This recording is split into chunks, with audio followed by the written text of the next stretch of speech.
In 1981, two men started their careers in Lagos with roughly the same salary.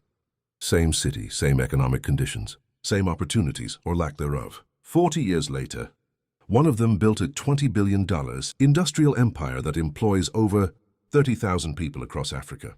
The other retired with almost nothing. The difference was not intelligence. It was not connections. It was not even hard work. Both men worked extremely hard across those 4 decades. The difference was a single financial decision, made early. A decision so simple that most people dismiss it, so fundamental that every subsequent financial outcome flows directly from whether it was made or not. We are not talking about which stock to buy.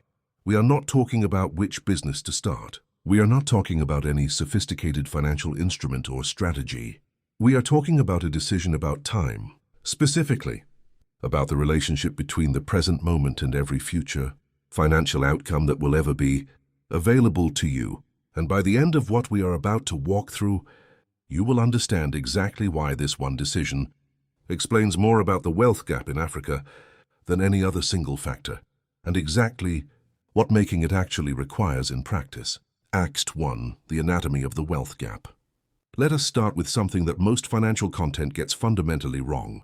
The wealth gap in Africa is not primarily a story about opportunity. It is not primarily a story about corruption or colonial legacy or inadequate infrastructure, though all of these are real and relevant factors in the broader economic picture. At the individual level, at the level of what separates one person's financial outcome from another person's financial outcome across a working lifetime in the same city, the same market, the same economic environment, the wealth gap is primarily a story about a specific category of decision. Not investment decisions, not business decisions, not career decisions, allocation decisions. The specific question of where each naira, each cedi, each shilling goes in the moment it arrives. This question, answered consistently across thousands of individual instances, across decades of working life, produces outcomes that diverge so dramatically from each other, that they eventually look like the product of entirely different lives lived in entirely different circumstances. Here is the specific mechanism. Every unit of income that arrives in a person's possession faces an immediate fork in the road.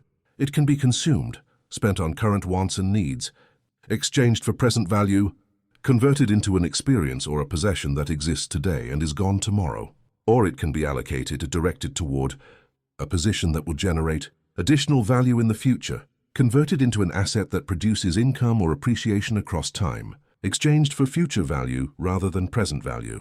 This fork appears every time income arrives, every salary payment, every business revenue, every unexpected windfall, every modest return from a previous investment. Every time. And every time this fork appears, the decision made at that specific moment either compounds toward financial security or compounds toward financial dependency, depending on which direction was chosen.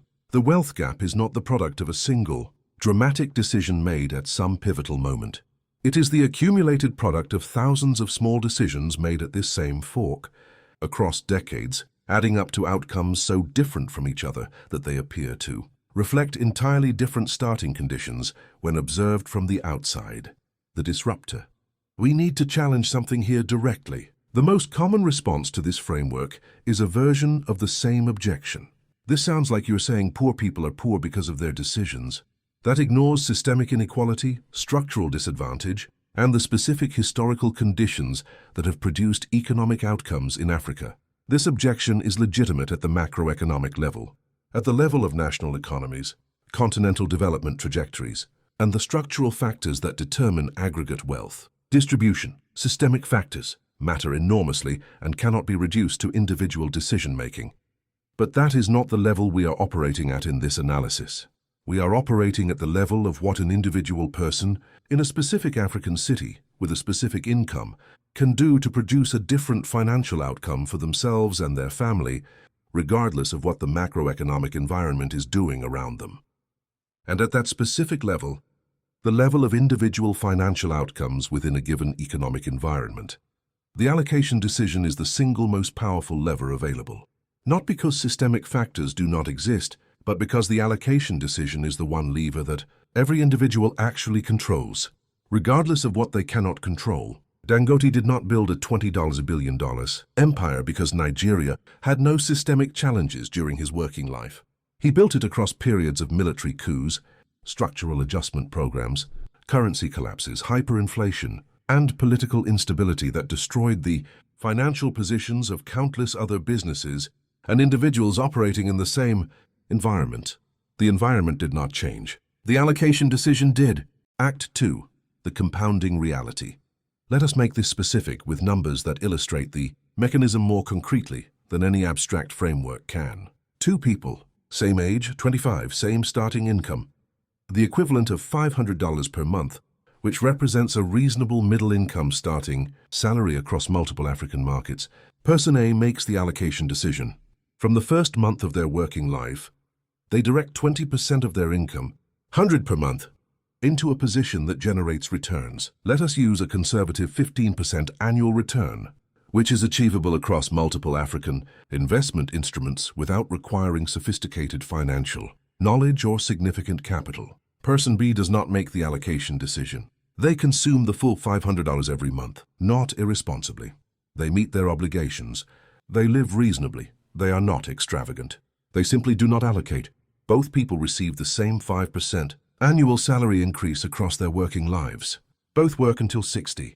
At 60, Person A's allocated capital, the product of 35 years of 100 monthly contributions compounding at 15% annually, is approximately $7.2 million in nominal terms, even accounting for inflation and currency, effects that reduce the real value of this figure. The purchasing power represented is substantial, enough to fund a comfortable retirement, indefinitely from investment returns alone, without touching the principal.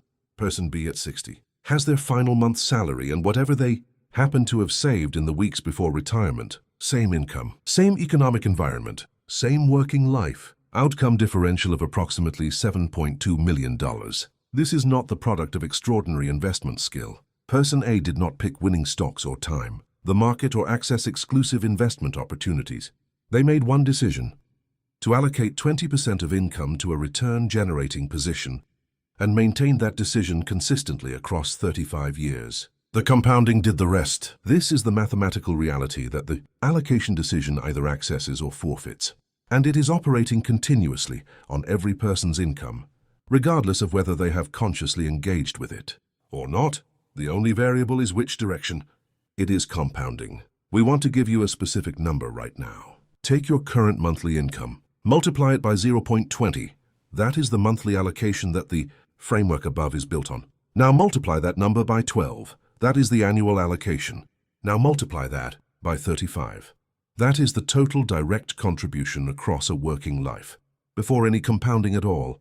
Whatever number you get, that is the floor, the minimum outcome of the allocation decision with zero investment return. The actual outcome, with even modest compounding across that period, is substantially larger. Now ask yourself honestly, is that number currently accumulating anywhere, or is it currently being consumed month by month through the ordinary expenses and obligations of daily life? The answer to that question tells you exactly which direction the compounding in your own financial life is currently running. Act 3. Why most people never make this decision. Understanding that the allocation decision exists and understanding why most people never make it are two completely different things. Because if the mechanism were as simple as allocate 20% and wait, the majority of people would do it, and the wealth gap would not exist at the scale it does.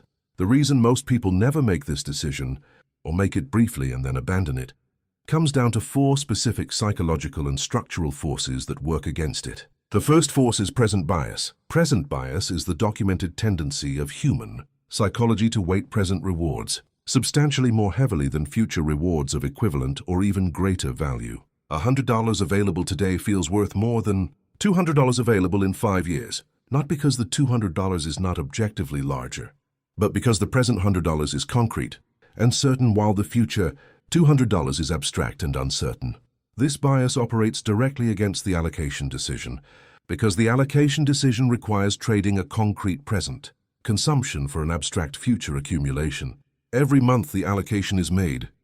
The present bias tendency is working against it, making the $100 allocated feel like a sacrifice of something real and certain in exchange for something theoretical and distant. The specific solution to present bias is not willpower, it is structure. Specifically, the pre-allocation mechanism discussed in earlier content on this channel, which removes the allocation from the active decision domain entirely by automating the transfer before the money is available for consumption.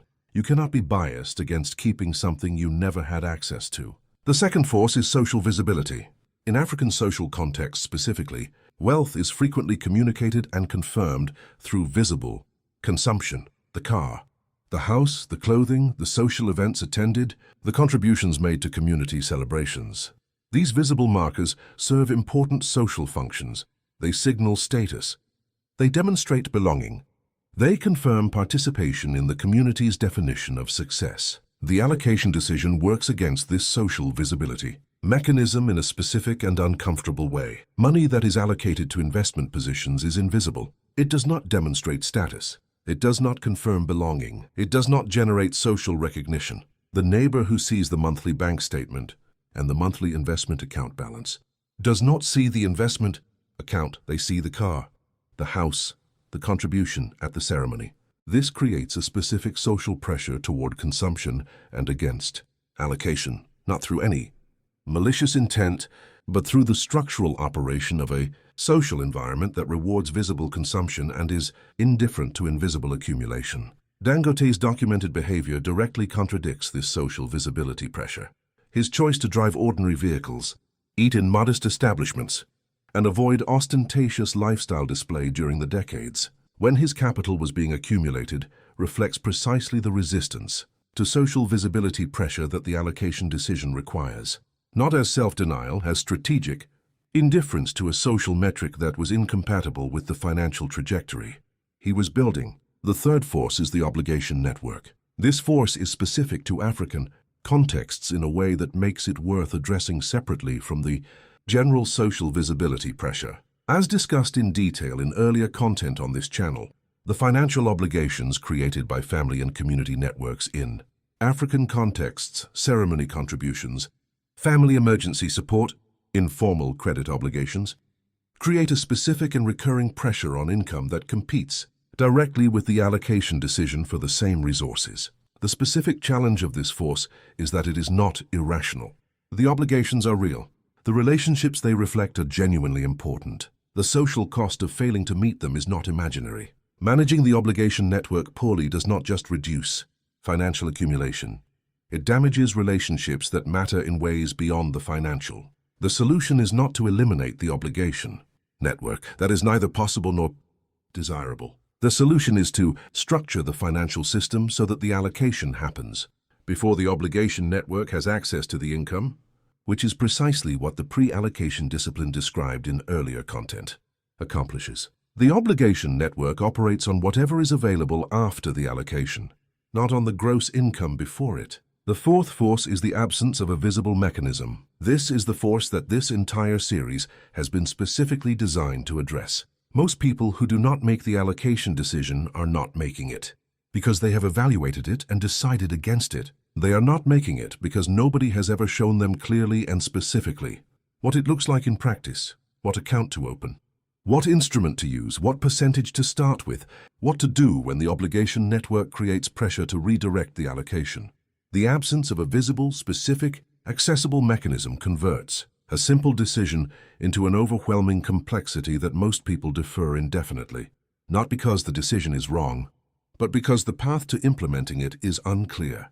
Every piece of content on this channel across this series has been specifically designed to eliminate this force, to provide the visible, specific, accessible mechanism that makes the allocation decision not just theoretically appealing but practically implementable starting this week. Here is a specific reframe that changes how the allocation decision feels in practice. Most people think of the allocated amount as money they are giving up.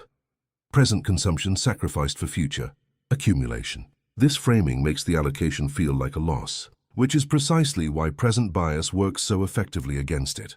The accurate framing is the opposite. The allocated amount is the only part of this month's income that you are actually keeping.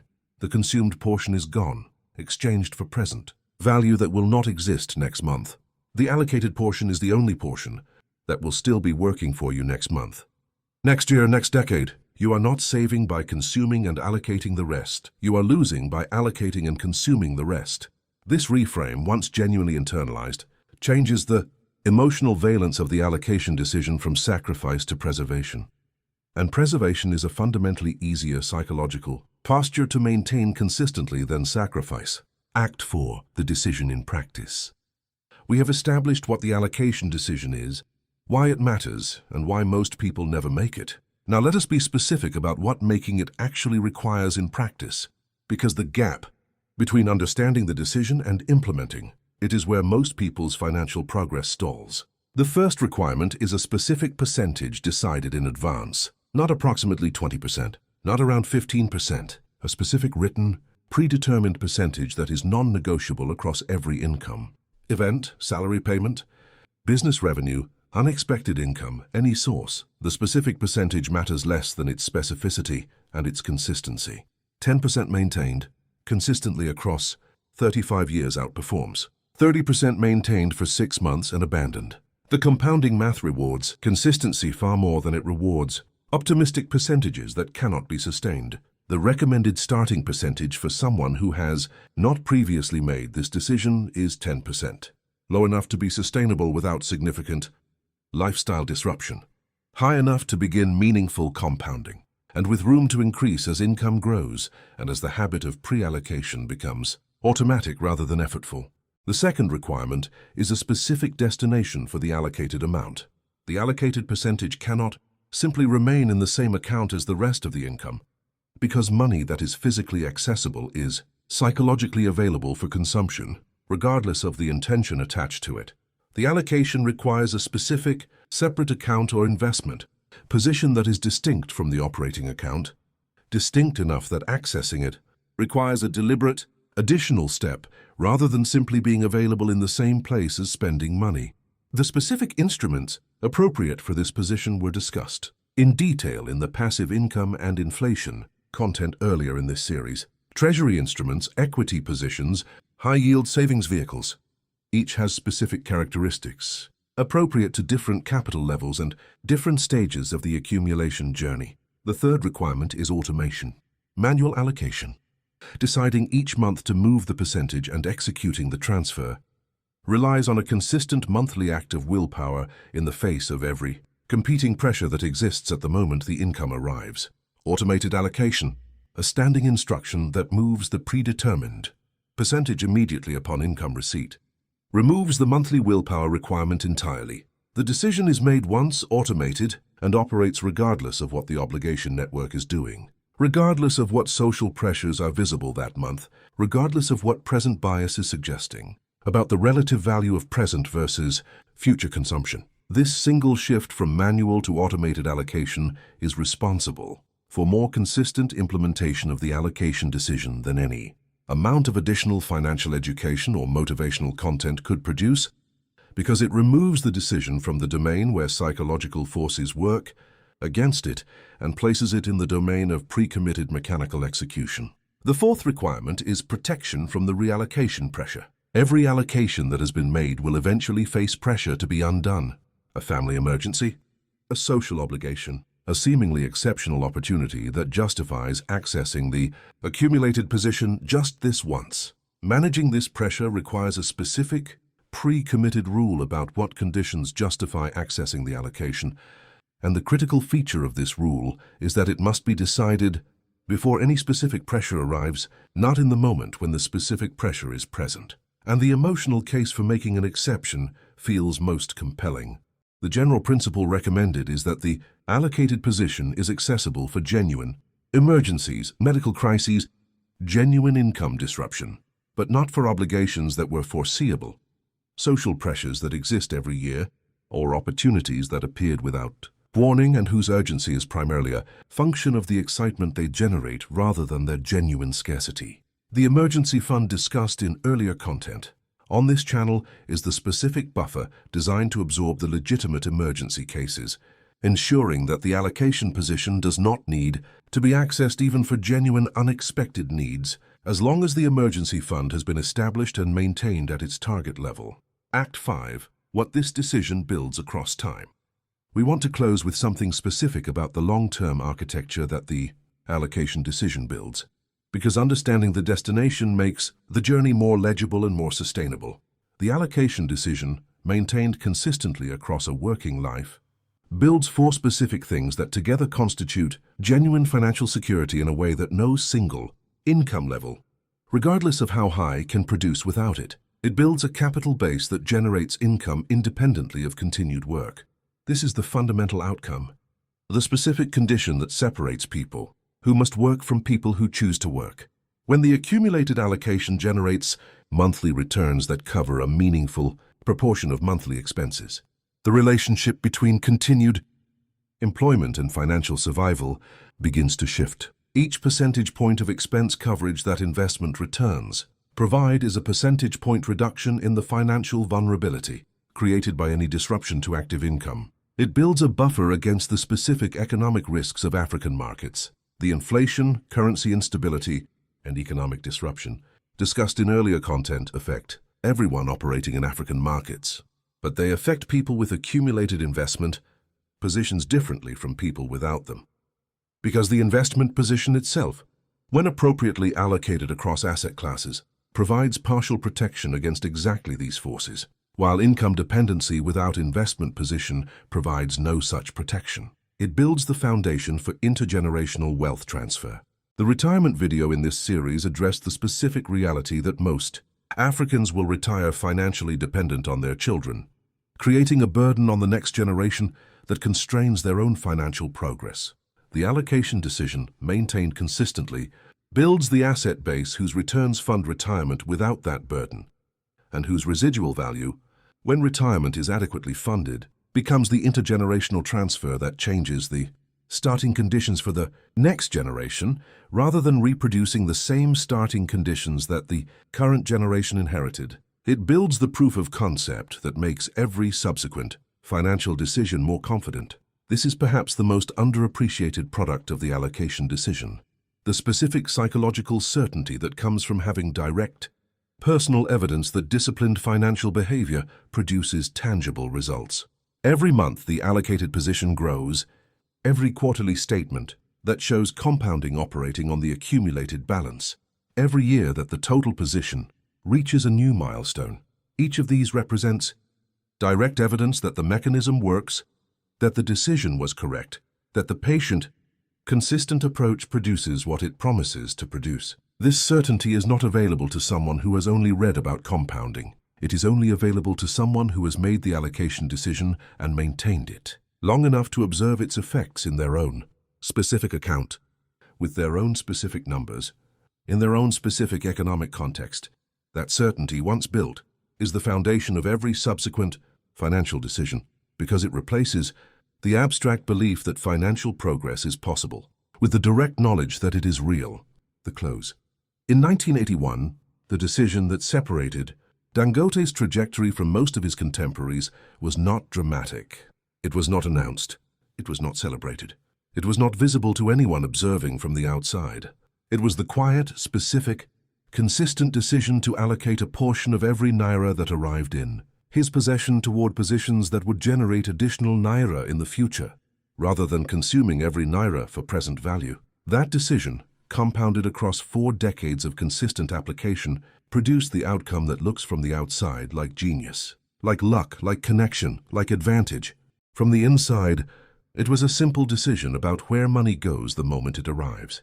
We have now given you every component of that decision, the mechanism, the specific implementation, the psychological forces working against it, the structural solutions to those forces, and the long-term architecture it builds. The decision itself is available to you right now, not next month, not when income is higher, or obligations are lower, or circumstances are more favorable. Right now, the only question remaining is whether you make it. If this analysis gave you something that shifts how you think about your own financial decision, subscribe. New videos every 2 days on the systems and mindset behind Africa's greatest business empire. See you in the next one.